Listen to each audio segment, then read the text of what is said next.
wassalatu wassalamu ala rasulihi Sayyidina wa Nabiyyina Muhammadin wa ala alihi wa ashabihi ajma'in at-tayyibin at-tahirin. Rabbi shrah li sadri wa yassir li amri wahlul 'uqdatam min lisani yafqahu qawli.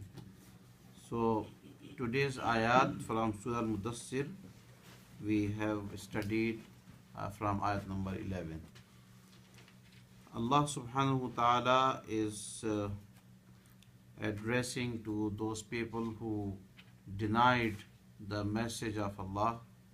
They did not accept the messengership of Rasulullah sallallahu alaihi wasallam, and they also did not take seriously the Quran. So Allah says that leave me and the one who I have created alone. Like leave me alone with him. Okay. So Zar is the word of command, the sigha of Amr, leave. Zar means anything, leave. Me, leave me. Waman khalaqtu, and whom I have created. Khalaqtu, I have created, wahida, alone. It has two possibilities. Allah subhanahu wa ta'ala is the only creator, who is the one who created everybody. So that denotes to that meaning, alone. Or every individual human being has been created alone. As Allah subhanahu wa ta'ala says in another ayat of the Quran, that on the day of judgment, وَلَقَدْ جِئْتُمُونَا فُرَادًا كَمَا خَلَقْنَاكُمْ أَوَّلَ مَرَّةٍ, that you all will be coming to us one by one, furada, individually, as we have created you in the same manner, in the same fashion. Okay? So it can be both meanings, wahida, alone. وَجَعَلْتُ لَهُ مَالًا مَمْدُودًا, and then I have given that person a mal mamduda, that is extensive wealth, spreading all over. Sometimes those who are rich people, they have their investments in their savings in many forms, in many ways. So spreading all over. They have the money in the bank, they have the money in some safe deposit box, they have the money in the real estate, in the property, they have the money in stock exchange, right? In old days also they had gardens, they had animals, they had dairy farms, they had big, agricultural land. So that is called malam mamduda, that is spreading all over. وَجَعَلْتُ لَهُ مَالًا مَمْدُودًا. Now here look at this style of the Quran. Looks like that Allah subhanahu wa ta'ala is talking about an individual, particular person.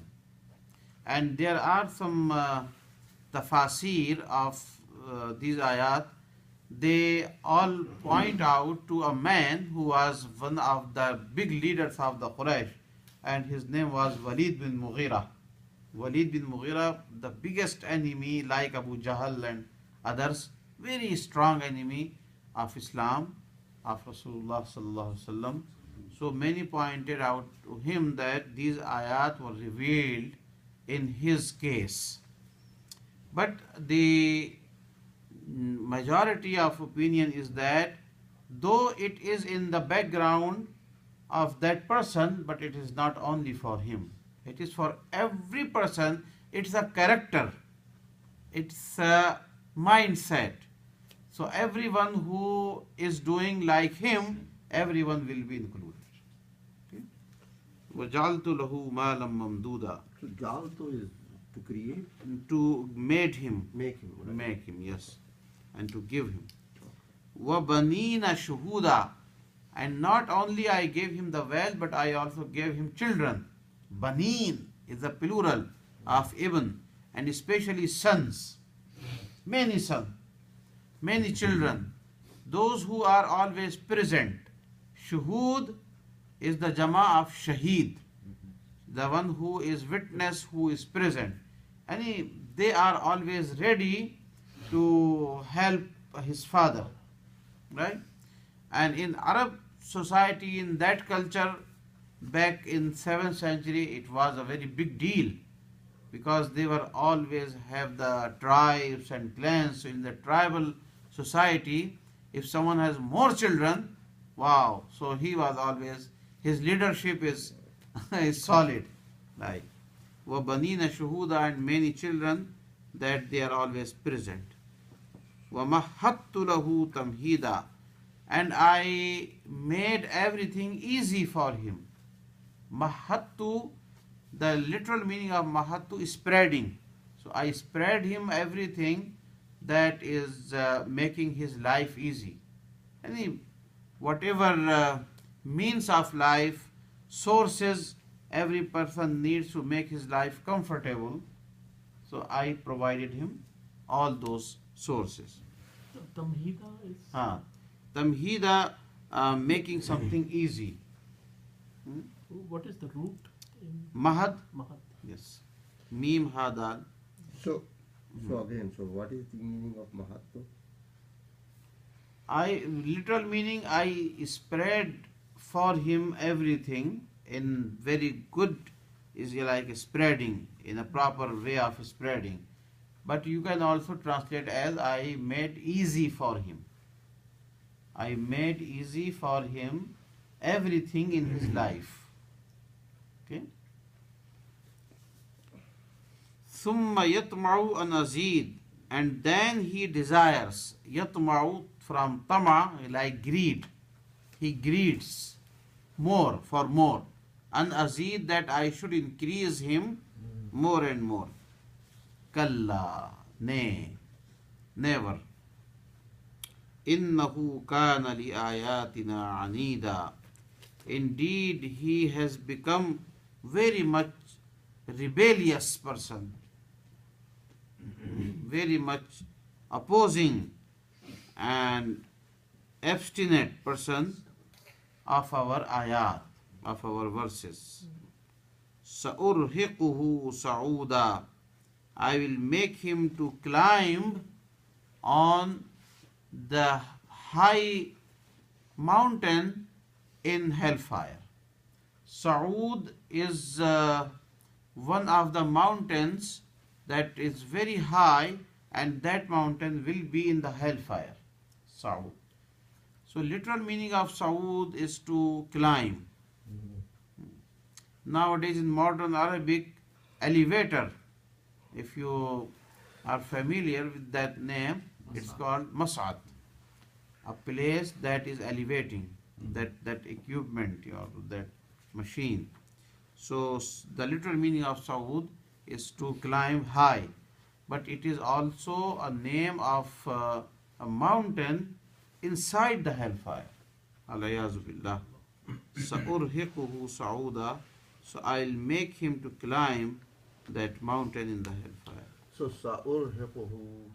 So Sa'urhiquhu is. I'll make difficult. The literal meaning of irhaq means making something difficult. So I will make difficult for him to climb on that mountain, on the height of that mountain in the hellfire. Okay? So does it mean that he will be in the depth of the hellfire? And then he will be asked to go and climb on that mountain. So it will be like his life will be, he will be so much miserable in the hellfire. Already he will be in the hellfire, and then he will be punished double. That now you go and climb on that. So it is so much hardship. So it shows the hardship. And it was also a very beautiful explanation that those who are negligent of the ibadat of Allah subhanahu wa ta'ala, they are not thankful for so many blessings. So the life of the disobedience of Allah, that is always sinful life, it's very easy life. It looks very easy because they are not doing any hardship in order to gain the ajr and hasanat and the reward. Whenever you are walking on the path of the righteousness, then you have challenges. Your life is difficult over here, hardship. But what will be the reward for that? That in the akhirah, the life of those person will be easy. It will be just opposed to the life of those people. Their life is very luxurious, very comfortable. They are not making any efforts, striving for the path of Allah subhanahu wa ta'ala. But the same people, their life in the akhirah will be very much difficult and hard. So this is an expression of the life when it becomes very hard and difficult in the akhirah. So, So,